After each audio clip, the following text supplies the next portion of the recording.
The tide reads you, if you know how to listen. 11 years working this stretch of cliff face, and I could tell you to the hour when the Varath Channel would turn. I could tell you which headland funnel would drive spray up into the village square, which morning fog would sit stubborn until midday and which would burn off before the first bell. I could tell you where the rip ran under the surface placid water, and where the floor shelved suddenly to nothing. I knew this coastline the way some men know the faces of their children, not by sight alone, but by feel, by a kind of weight in the chest that tells you when something has changed. I did not expect to find her. I want to be plain about that. I wasn't looking for a child, alien or otherwise. I was looking at the water. It was the 43rd day of the Varath summer, which up here on the Tennic shelf meant nothing warmer than a wool jacket, and a general agreement among the village that the wind had been hostile since the 3rd month, and would remain so until it stopped. The cliffs below Craith settlement run about 60 meters to a shelf of dark rock that disappears twice a day. At low tide there is a flat table of basalt down there, carved by 1,000 years of swell into bowls and channels, and behind it, recessed into the cliff face itself, there are 3 caves. 2 of them flood at high water. The 3rd does not. I had used it over the years to store equipment when the path repair required an overnight. I knew it was dry. I knew it was invisible from the water at any angle, and invisible from the cliff path above unless you were standing at the precise edge, and looking down and inward at the same time, which no sane person does on a 60-meter drop. I was descending the maintenance path to check a rope ladder anchor that had been hammered by the last big swell. It is a steep descent. The stone is slippery when wet, which it always is. I went carefully, as I always go carefully on that path, because the sea does not care about a man's footing, and I do not trust the sea to be polite about it. I heard her before I saw her. It was not crying. I want to be clear about that too, because people later assume distress and the word would lodge wrong if I let it.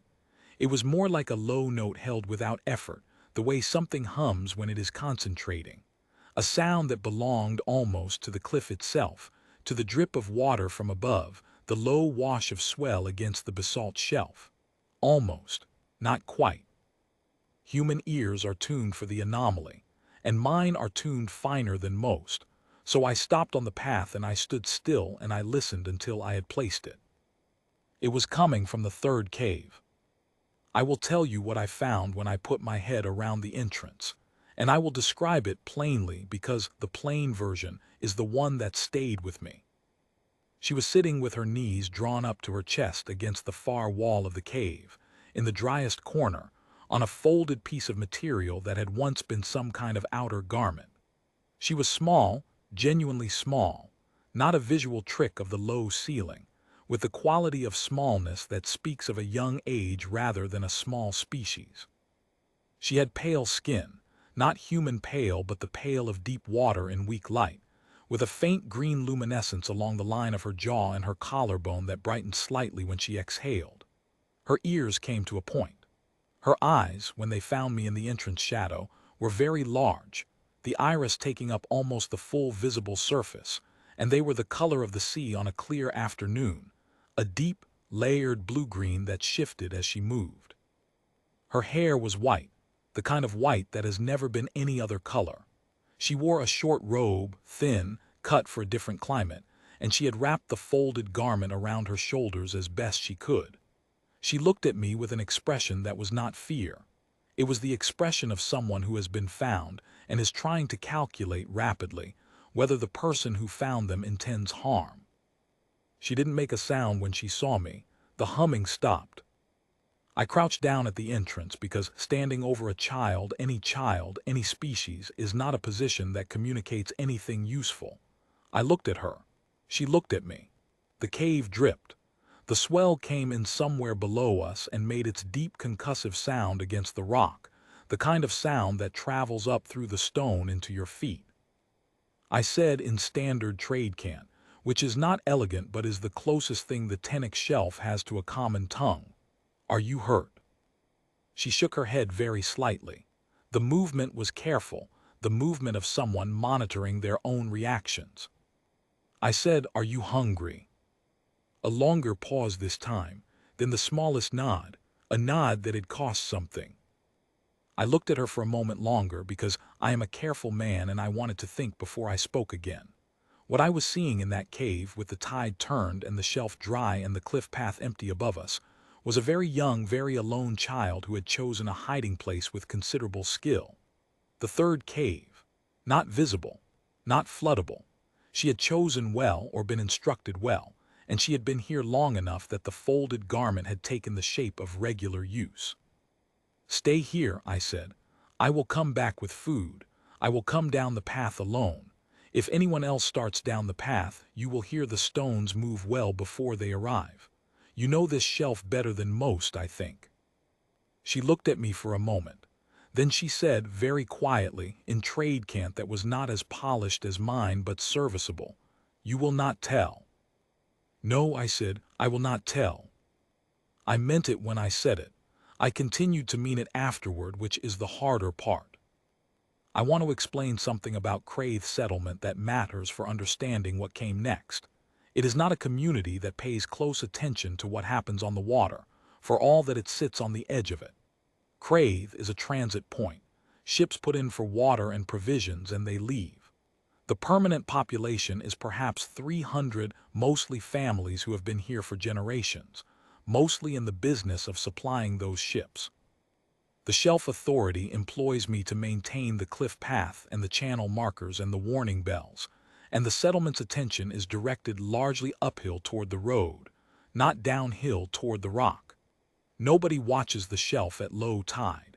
It is wet and inhospitable, and there is nothing down there worth watching except the seabirds, and the seabirds have their own opinions about company. This is what I mean when I say that a man who knows where to look and chooses not to direct anyone else's attention is not a man performing a difficult feat of concealment. He is simply a man who has not mentioned a thing. There is a difference. I brought her fish that evening, wrapped in oilcloth and a water skin. I came down the path in the late light when the shelf was clear and the tide still 2 hours from turning, and I found her exactly where I had left her, sitting in the dry corner watching the entrance. She took the food with both hands and ate without any performance of gratitude, which I respected. Gratitude is a social form. Eating is a necessity. She understood the difference. I sat at the entrance while she ate. It is a good position. You can see the path behind you and the shelf in front, and the sound of anyone on the cliff above reaches you well before they reach the lip. I did not ask her who she was. I thought, she will say what she wants to say, and she will say it when she is ready, and there is nothing I need to know tonight that cannot wait. What she said, when she had finished eating and set the oilcloth aside with the same careful tidiness she had shown in arranging her sleeping corner, was, "My mother told me to stay here until she came back." "How long ago was that?" I asked.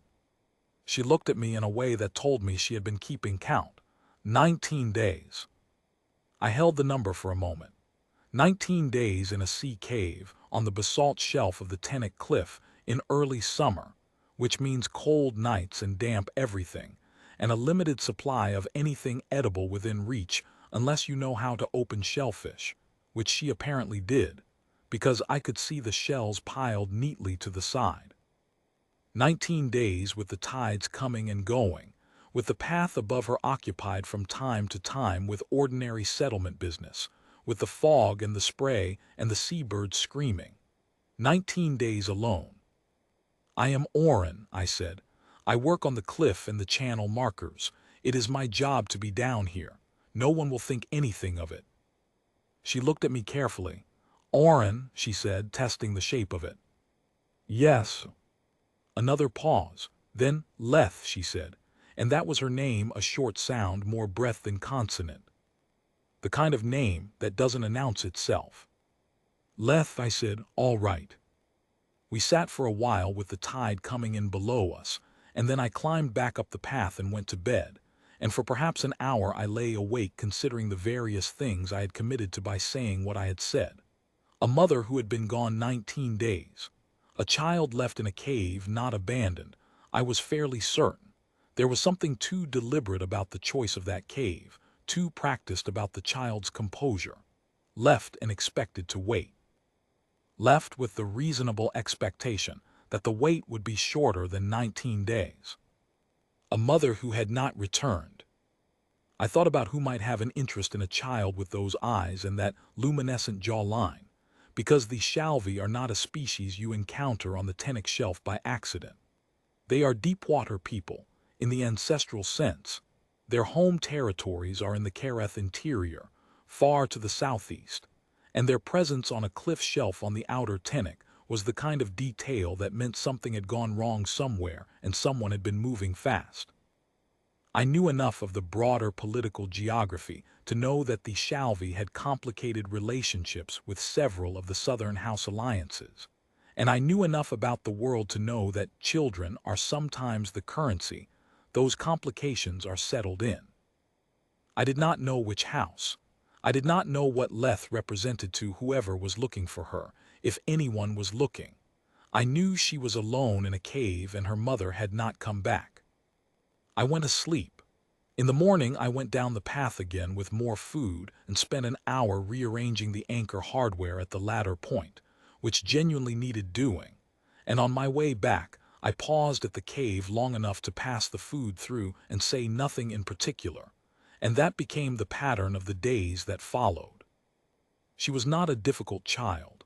I want to say that because it matters to the account I am trying to give of why I did what I did. She was quiet and self-contained, and she did not ask for more than I brought. She spent the low-tide periods on the shelf, in the shallower pools, turning over rocks and opening shellfish with a flat stone she had found, moving with the careful efficiency of someone who has always understood that the sea gives you things on its own terms, and you accept them on those terms, or you don't eat.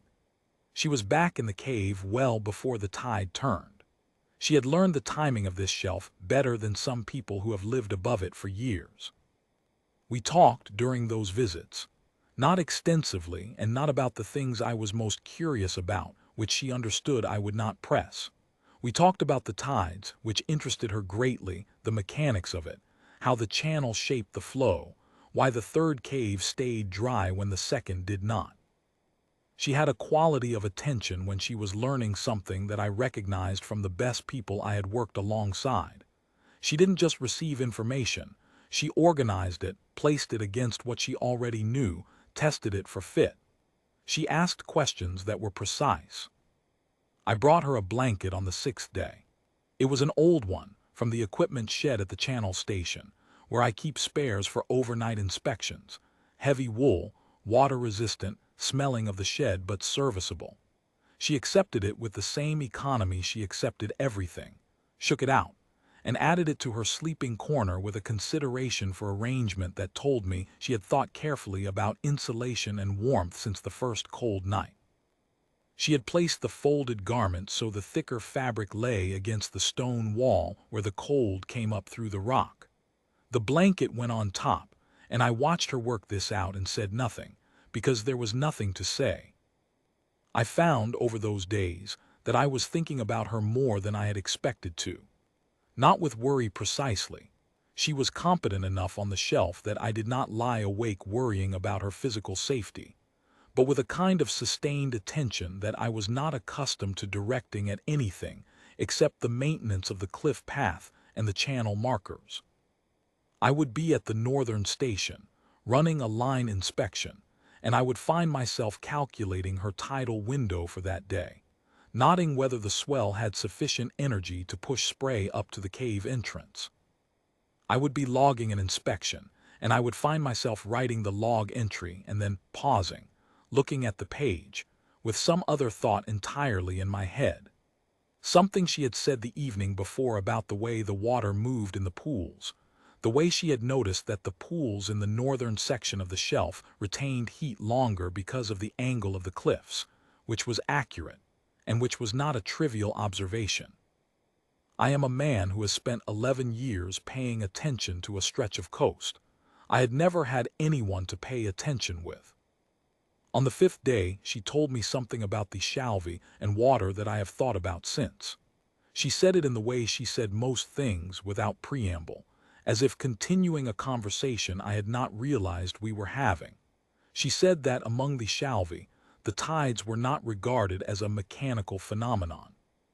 She said that her people understood perfectly well the mechanics, the gravitational pull, the rotation, the channel effects, but that understanding the mechanism and understanding the meaning were two different things that did not contradict each other.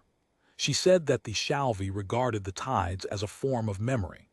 The sea coming in was the sea remembering the land. The sea going out was the land remembering the sea. The exchange, repeated twice a day, indefinitely, was a record of every previous exchange, all the way back to whenever the water first met the rock. I sat with this for a while. "So the cave," I said. "The cave is a record," she said. "Everything that has happened in it is held in the stone. Everything that happens in it now is held. The tides are witnesses." I looked at the walls of the cave, at the watermarks left by centuries of high tide, at the way the rock had been shaped by the water into channels and grooves that were both record and function. She was right that it was both things at once, purely mechanical, and at the same time a kind of writing, if you chose to read it that way. The cliff keeps the story of the water. The water keeps the story of the cliff.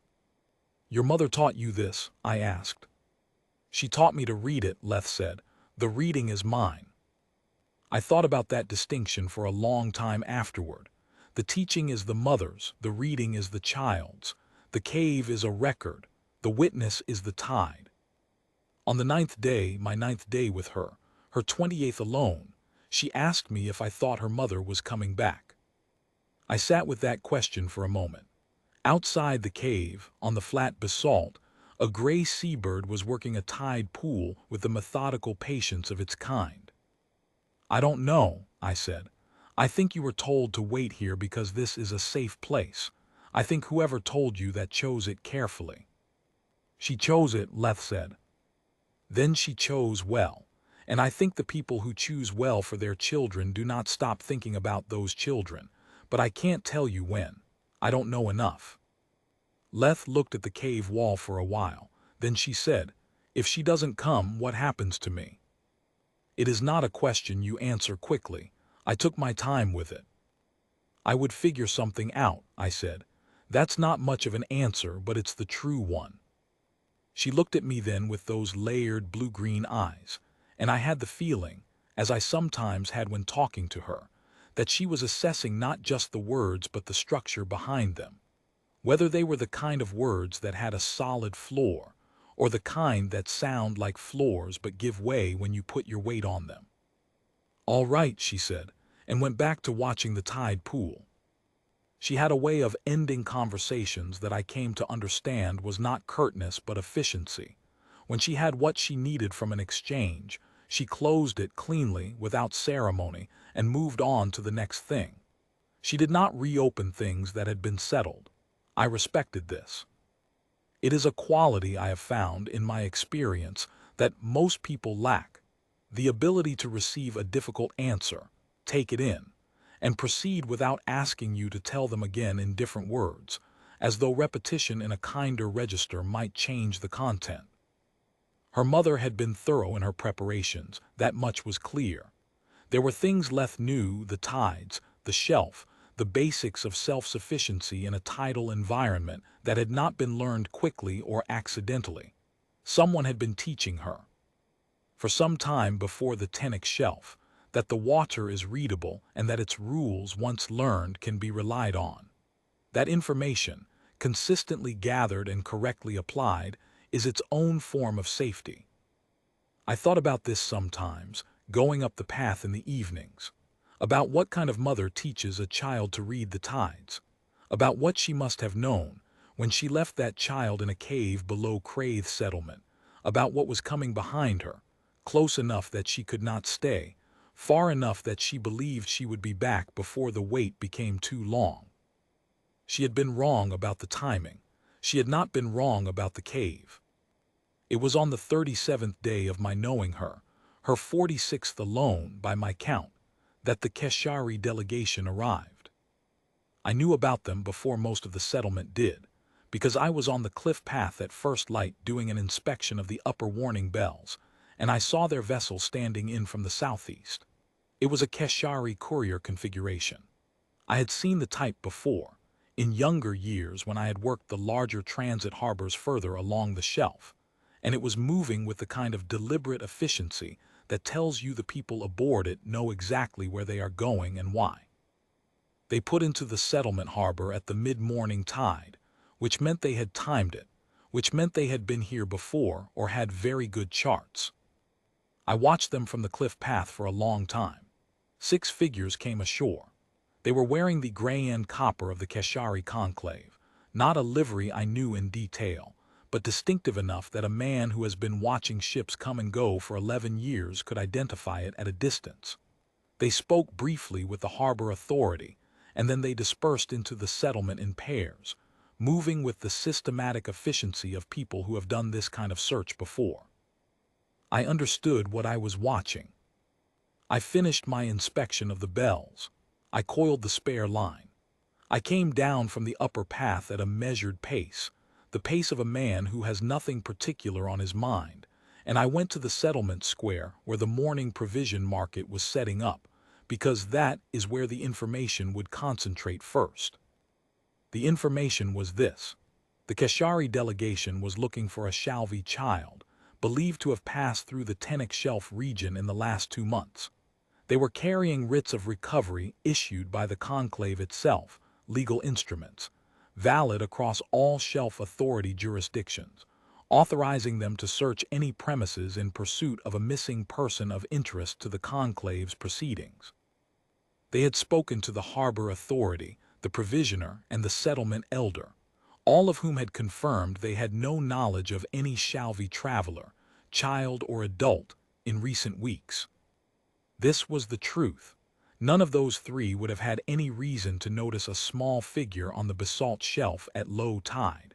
The settlement does not look at the water. I listened to this information the way you listen to weather reports when you are planning something that depends on the weather. I listened for everything that was said and everything that was not said. I noted the number of searchers, their method of working, the legal basis of their authority, and the fact that they had not yet approached me.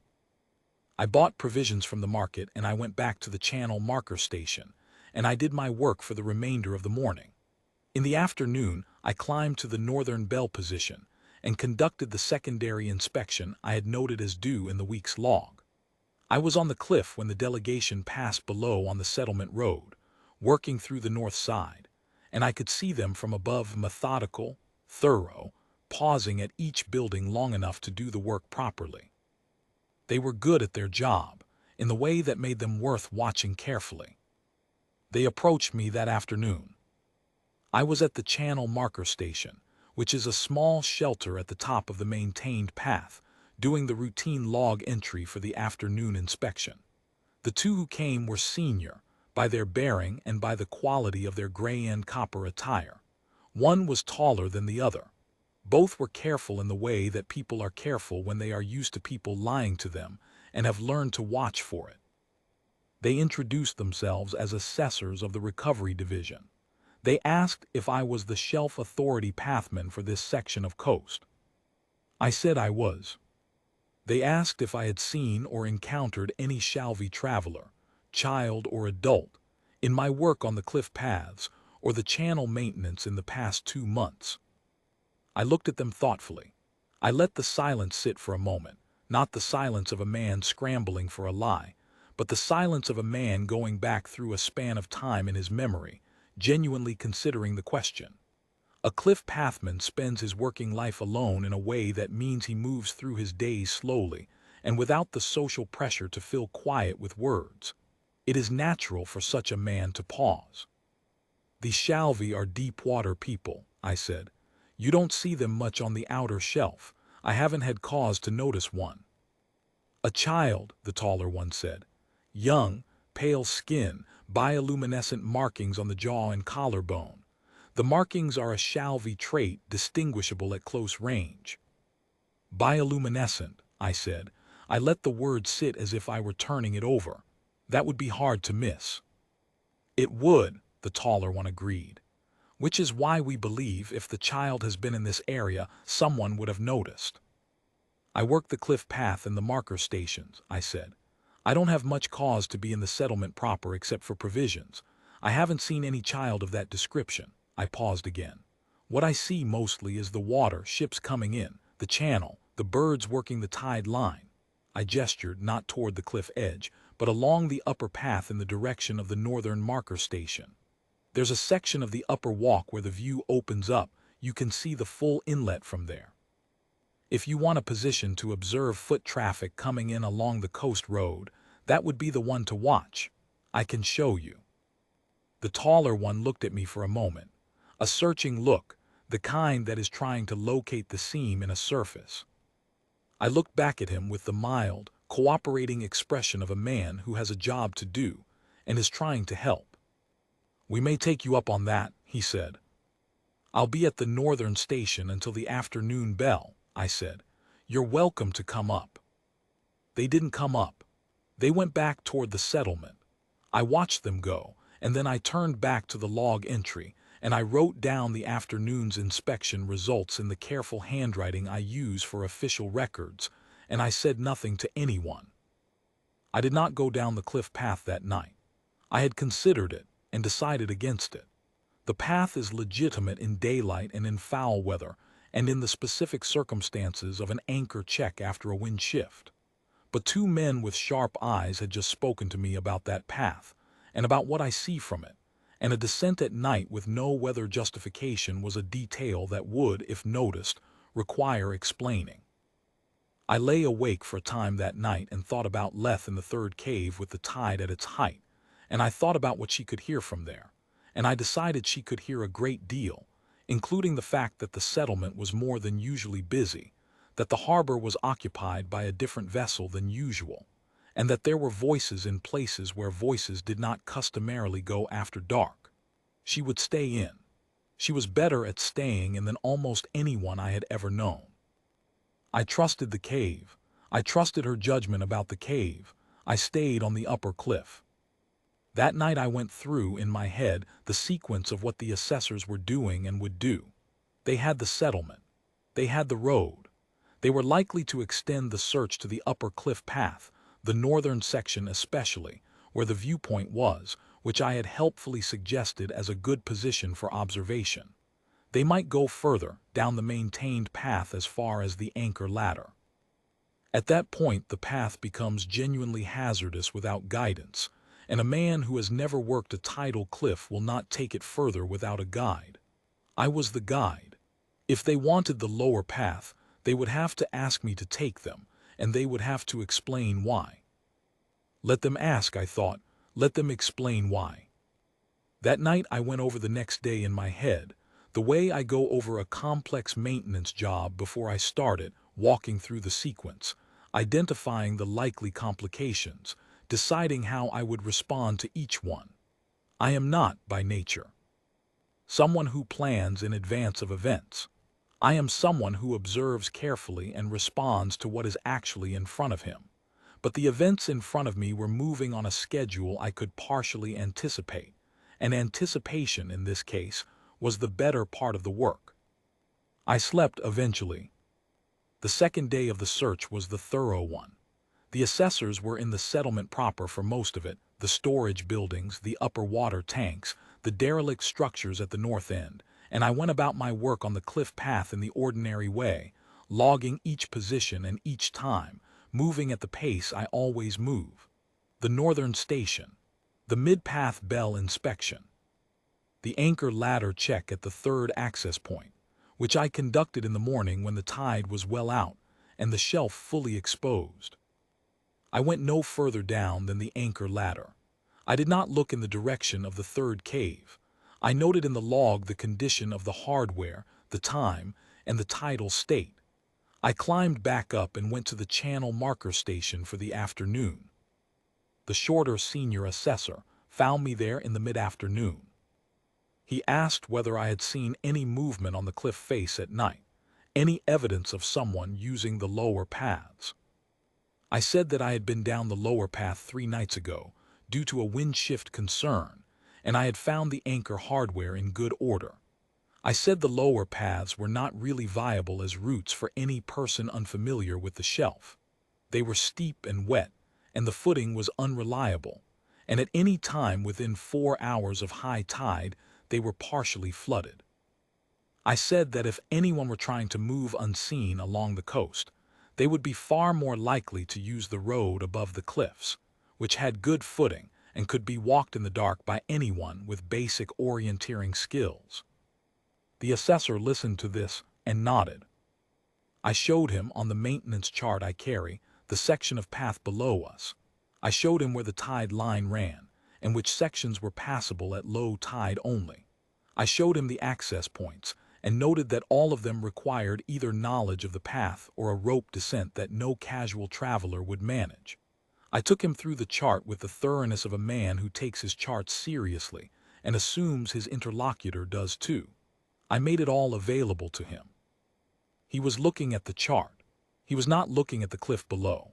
A man looking at a detailed chart of the cliff path is a man who is thinking about the path as a route, as a way through, and not as a place where someone might be stationary.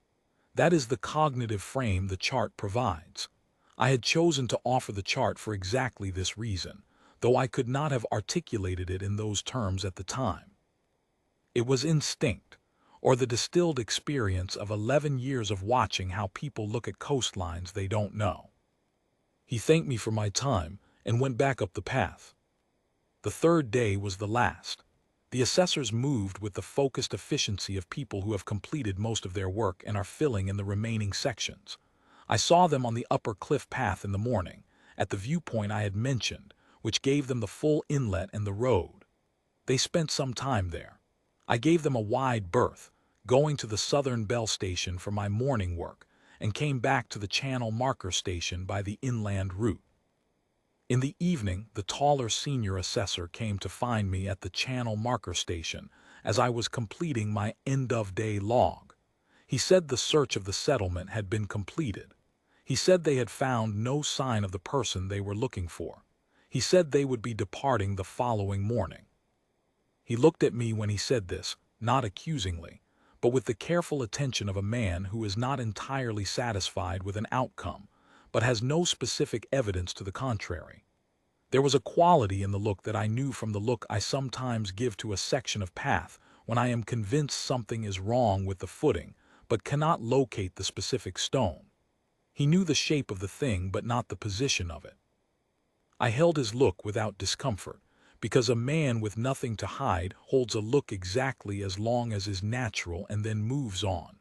I had nothing to hide. I had simply not mentioned something. I said that I was sorry they hadn't found what they were looking for. I said that if any report came to me in my work of an unusual presence on this section of coast, I would file the appropriate notification with the Shelf Authority, and the Shelf Authority would pass it to the relevant authority. He said, "We appreciate your cooperation." I said, "It's my job to keep this coast in good order." He nodded. He left. I watched their vessel depart in the early morning, standing on the upper cliff path with the logboard in my hands, watching them stand out to the southeast with the tide behind them and the wind in their favor. A neat vessel, a capable crew, 6 assessors who had done their work thoroughly and professionally, and had missed the one thing they were looking for. They had looked at every house on the cliffs. They had not looked at the water. I stood there for a while after the vessel had cleared the inlet. The morning was clear, the kind of clear you get on the Tennick Shelf after a day of wind, everything scrubbed and specific, the sea a deep particular blue, the cliff rock showing all its layers. A good day to be on the cliff path. I went down. Leth was in the cave entrance when I came around the last turn of the path. This was unusual. She was usually further in, but I understood it. She had heard the vessel. She had been listening. "They are gone," I said. She looked at me for a moment with those layered eyes. Then she sat back down on her folded garment and looked at the shelf, and the tide pools and the sea beyond. My mother is not coming back, she said. It was not a question this time. It was not said with particular grief, or rather, it was said by someone who had already done the work of grief, quietly, over the days and weeks of waiting, and had arrived at this sentence the way you arrive at a conclusion after a long calculation. Careful, irrevocable. I sat down outside the cave entrance on the wet rock. The sea was doing what the sea does, moving in the long, indifferent way it moves, cycle after cycle, patient in the way that has nothing to do with patience, because it simply does not know how to stop. I think you're right, I said. I think if she could have come back, she would have. She chose this place, Leth said. She knew the tides, she knew the cave. She chose well.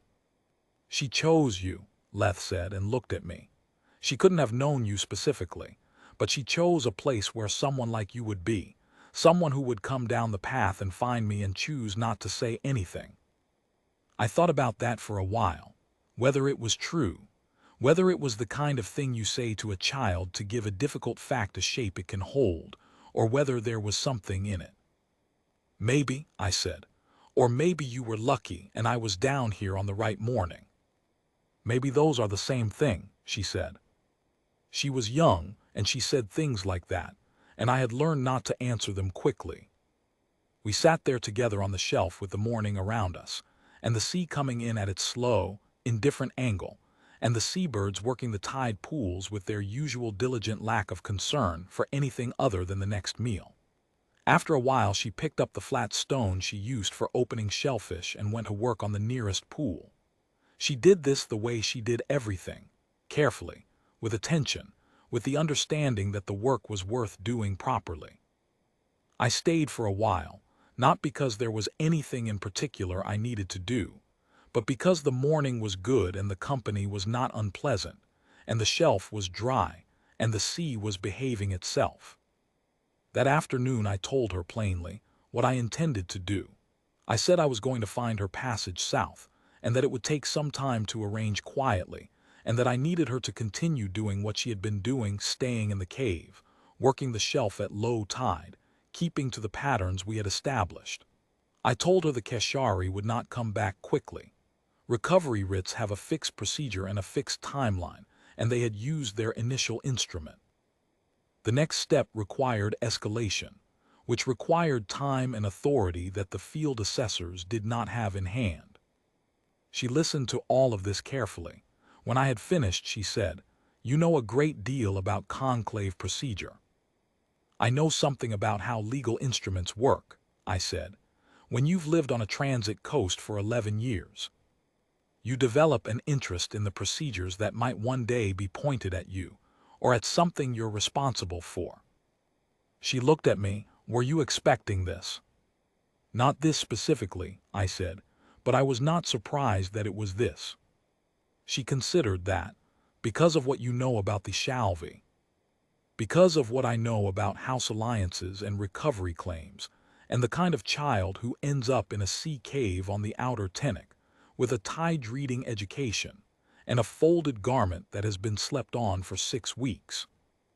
She was quiet for a moment. Then, "What do you know about the Shalvi?" "Not much," I said honestly. "I know they are old. I know their home waters are in the Kereth interior. I know they have a lineage structure that certain southern alliances have been trying to absorb or neutralize for a generation. I know a child with those markings, the jaw, the collarbone, is not a child who came from nothing." She said nothing. "I am not asking you to tell me," I said. "What you are is your business. What I am is a man who needs to know enough to get you on the right vessel, and I already know enough for that." She looked at the tide pools for a long time.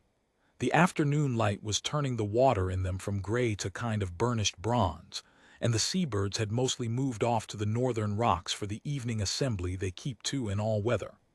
It was quiet, the way the shelf is quiet in the late afternoon, not an absence of sound but a settling of it, everything finding its place for the lower light hours.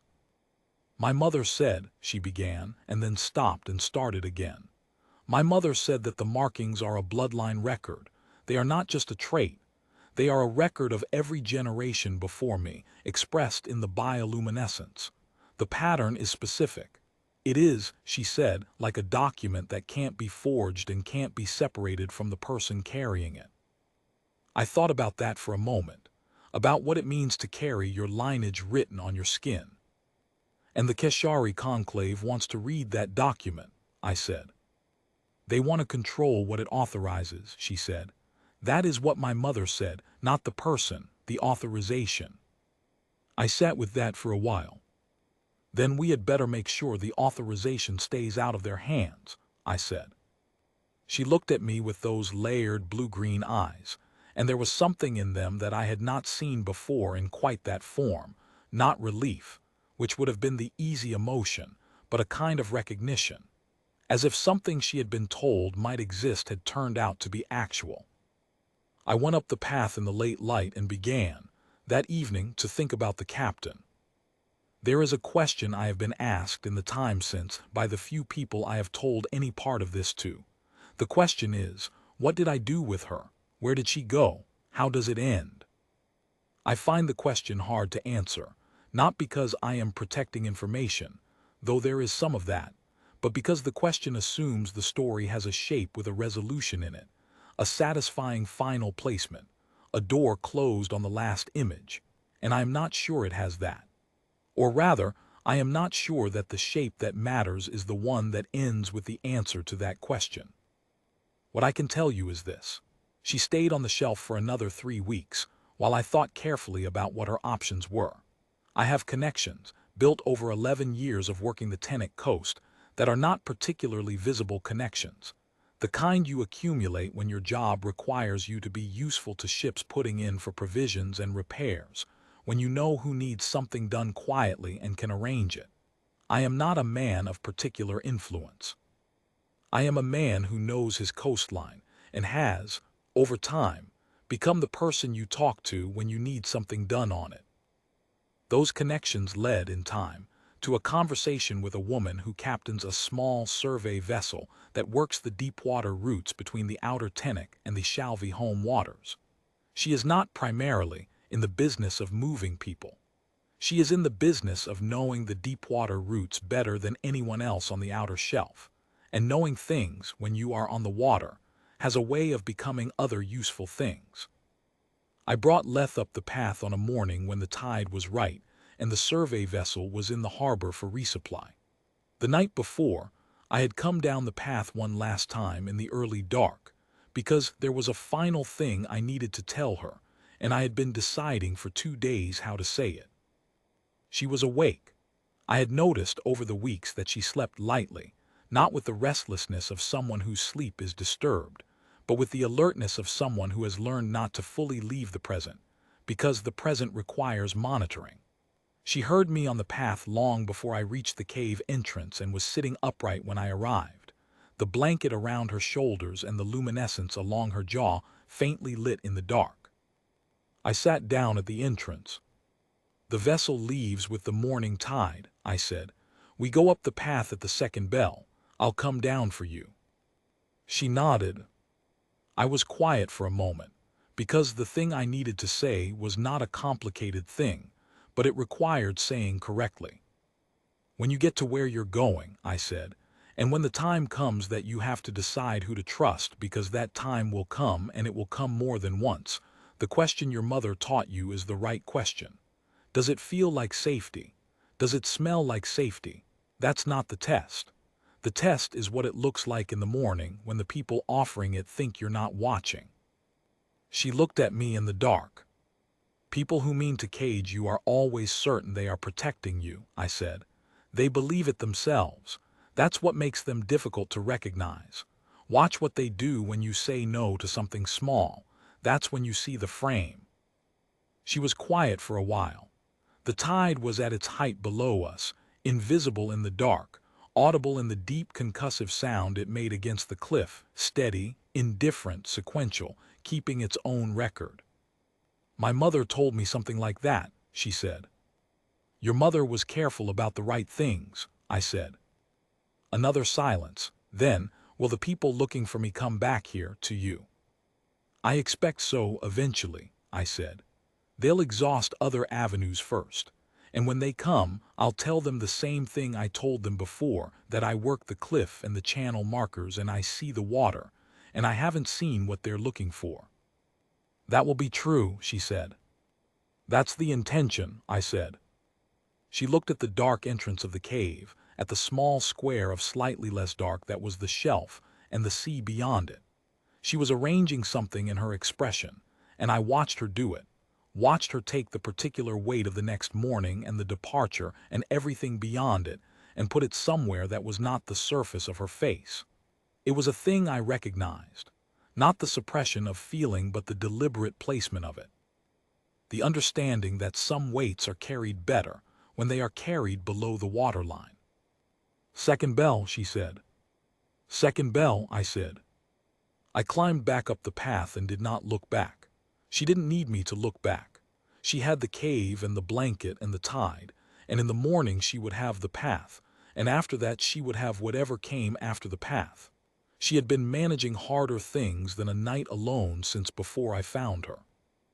I did not sleep particularly well. That is the honest account. I lay awake and listened to the wind off the channel, and I thought about the second bell, and I got up before it and was ready. I had told her where we were going. I had told her as much as I knew about the captain, which was enough to say that the woman was not associated with the Keshari conclave and had no interest in becoming so. I had told her that I could not promise what would be at the end of the deep-water route, but I could promise that the route itself was, to the best of my knowledge, clear. Leth listened to all of this with the quality of attention she brought to everything. She asked 2 questions. The first was whether the captain was someone whose word could be trusted. I said I believed so, on the basis of several years of professional interaction, and the specific kind of reputation that people in that line of work either have or don't have and can't fake for long. The second question was whether I was sure. I said I was as sure as I could be, which is not the same as certain, but is what honesty allows. She considered this for a moment, then she said, all right. We walked up the cliff path together, she and I, for the first time in the daylight where anyone could have seen us. I kept my pace to hers, which did not need to be slow because she was capable on the path. She moved on the rock with the ease of someone who has been on it every day for the better part of 2 months, and the morning was clear and cold, and the sea below us was deep and particular in its blue, and the Tennic shelf stretched away in both directions with its scatter of cliff-edge structures and its channel markers standing in the water, and it looked exactly as it always looks, the same as it was the day before, and the day before that, and the day before that, indefinitely. She stopped once, near the upper marker station, and looked back down at the shelf below. I stopped beside her. We both looked at it for a moment, the basalt table, the tide pools, the 3 cave entrances just visible in the cliff face if you knew where to look and what angle to take. She did not say anything. Neither did I. She turned and continued up the path. The captain met us on the harbor steps. She is a spare, weathered woman with the manner of someone who does not waste attention on things that don't require it, and she looked at Leth with neither surprise nor particular commentary, and said something brief in a dialect of trade cant I don't know well, and Leth answered in what sounded like the same dialect, which told me things about where Leth had been before she ended up on the Tennic shelf.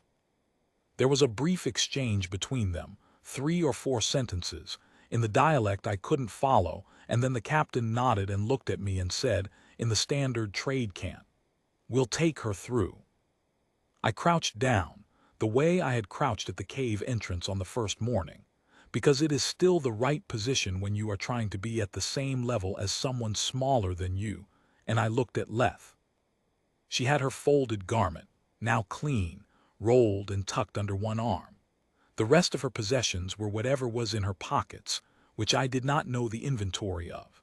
She looked at me with those layered blue-green eyes, and the light was falling across her face with the particular quality of morning light on the Tennic coast, and the bioluminescent markings along her jaw were faint in the daylight, just barely there, a quiet indication of something that would have been more visible in the dark. She said in trade can't, you didn't have to. I said, I know. She looked at me for a moment longer. Then she turned and went up the harbor steps with the captain, and I stood up and watched the survey vessel's crew at work, and the morning moved on around me in the way it does, without ceremony and without particular acknowledgement of anything that had just happened. I went back to the cliff path. I had a northern marker inspection to complete before midday, and the anchor hardware at the third access point still needed a secondary check after the wind shift 3 days ago. There was work to do, and the tide had its schedule, and the cliff path doesn't maintain itself. I don't know what she found at the end of the deep-water route. I don't know if there was family to be found, or if the Shalvey home waters held anything for her beyond the water itself. I don't know if the Keshari conclave found their way to her again at some later point, with different instruments and better charts. I don't know what she was to them, exactly, what succession she represented, what lineage they were trying to manage or extinguish. I know what her mother had told her, about rooms shaped like cages. I know what I thought I saw in that cave on the 46th morning, when she said her mother was not coming back. The quality of someone who has understood a very difficult thing and decided to proceed anyway. I have continued to do my work on the Tennick shelf. The channel markers require attention. The cliff path requires attention. The tides do not change because any particular thing has happened, and the seabirds continue to work the tide pools with their methodical lack of concern, and the ships continue to put in for water and provisions and leave. The third cave is dry at low tide, as it has always been. I went down to it some weeks after Leth left, in the ordinary course of a maintenance descent, and I looked at the corner where she had slept and eaten and opened shellfish and listened to the tides, and there was nothing there except the pile of shells she had left, neatly stacked as always, and the shape left in the stone by the folded garment she had used to sit on. I looked at that shape for a while, and then I went on to the anchor inspection, and I did not look back. The Keshari assessors have not returned as far as I know. Their writs were good for 60 days, and the 60 days have passed, and the next step in a conclave recovery process, if the initial search fails, is a petition to extend and escalate, which requires a higher level of authority and a stronger assertion of legal standing, and whether they pursued that, and where it has led them, is beyond my knowledge and beyond the reach of this stretch of coast. I did not file a report with the Shelf Authority. There was nothing to report. A man goes down the cliff path to check the anchor hardware as his job requires. He finds the hardware in order. He returns. He logs the inspection. The tide comes and goes. The water keeps its own records. I have been asked, as I said, how it ends, where she went, what happened to her, whether the resolution I expected arrived, and whether it arrived in the shape I thought it would. And I find I don't have a clean answer, and I have come to think that the clean answer is not the one that belongs to this story. What I have is this. On a specific morning on the Tennick shelf in the 46th day of a small girl's solitude in a sea cave, she walked up a cliff path in the daylight for the first time, with the morning light catching the faint luminescence along her jaw, and she went aboard a vessel heading southeast, toward the deep water and wherever the deep water led. She was upright. She was careful. She had her folded garment rolled under her arm, and she moved on the harbor steps with the ease of someone who has learned the feel of wet rock under her feet and will not be surprised by it again. That is what I saw. That is what I have. The rest is out there somewhere, on the deep water, moving at the pace the water moves, which is to say, on its own schedule, in the direction the current runs, patient in the way that has nothing to do with patience and everything to do with the particular indifference of large things that do not need to hurry because they are going to arrive regardless. I go down the cliff path in the morning, I check the hardware, I log the inspection. The sea is the sea, the tide is the tide, the cave is dry at low water. That is how it ends. That is the only ending I have, and I find when I turn it over that it is enough.